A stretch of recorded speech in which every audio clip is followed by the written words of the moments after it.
د رسول الله صلی الله علیه وسلم صحابه کرامو کې یو صحابي دی عدی بن حاتم رضی الله تعالی عنہ.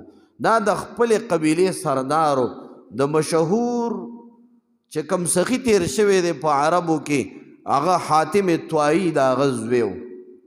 دی مسلمان شو، اسلام راوړو، په رسول الله صلی الله علیه وسلم ایمان راوړو. دا په 66 هجره کې وفات شوی دی.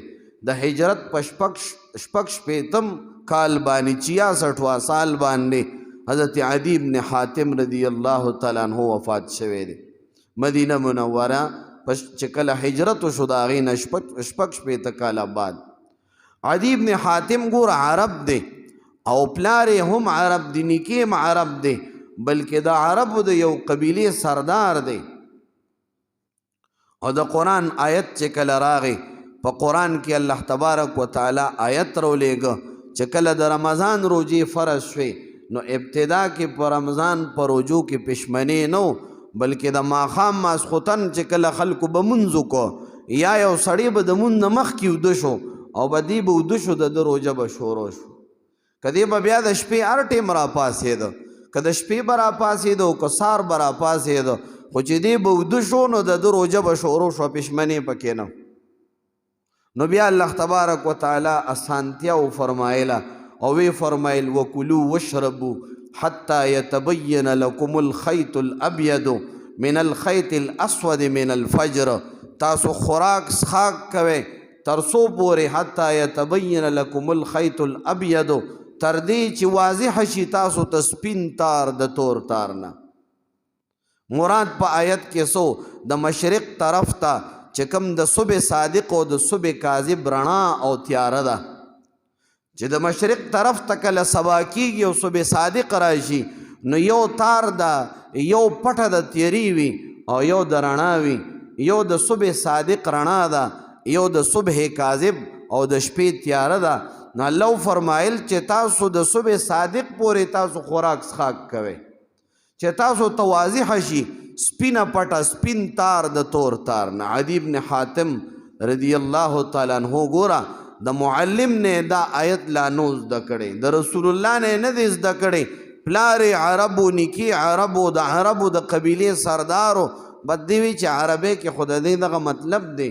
نو عدی بن حاتم رضی الله تعالی عنہ د خپل بالغ لاندې هغه یو سپین تار کېښود او یو تور تار کېښود او د شپې دا به یې کتلو.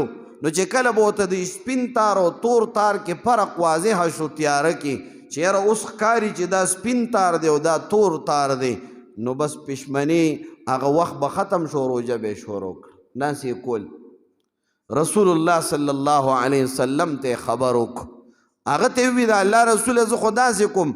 بخاري شریف کې حدیث مبارک دی، نبی علیہ الصلاۃ والسلام ورته فرمایل اذن وسادک لعریض، ای عدی بن حاتمه ستا دا بالغ خو بیا ډېر زیات پلن دی او ډېر زیات غټ دی چې د دې لاندې مشرق د هغې سپین تار او تور تار راځي، تا خو ټول مشرق د خپل بالغ لاندې راوستی دی. او ته فرمایل د آیت مبارک مطلب دا نه دی چې سپین تار او تور تار کې تا ته فرق واضح شي نو ګینې دونه رڼا چې ولګي هغې پورې خوراک څښاک کوه، نه بلکې د سپین تار نه مراد د صبح صادق رڼا ده او د تور تار نه مراد د صبح کاذب او د شپې تیاره ده. نو ګوره عدی بن حاتم سره د دې چې عرب دی، د عربو د قبیلې سردار دی، پلار م عرب دی، نیکي م عرب دی، خو په قرآن باندې پوهه کې چاته محتاج دی؟ استاد او معلم ته، هغه رسول الله صلی الله علیه وسلم. نو په صرف عربی باندې یو بنده په کتاب د قرآن باندې پوهه نشي حاصلولی، دې کې به محتاج وي د الله د رسول حدیثو ته، د الله د رسول تفسیر او تشریح ته، د الله د رسول نه بعد د صحابو اقوالو ته، د هغه نه بعد د تابعینو اقوالو ته. عدی بن حاتم رضی الله تعالی عنہ ګوره خطا شو.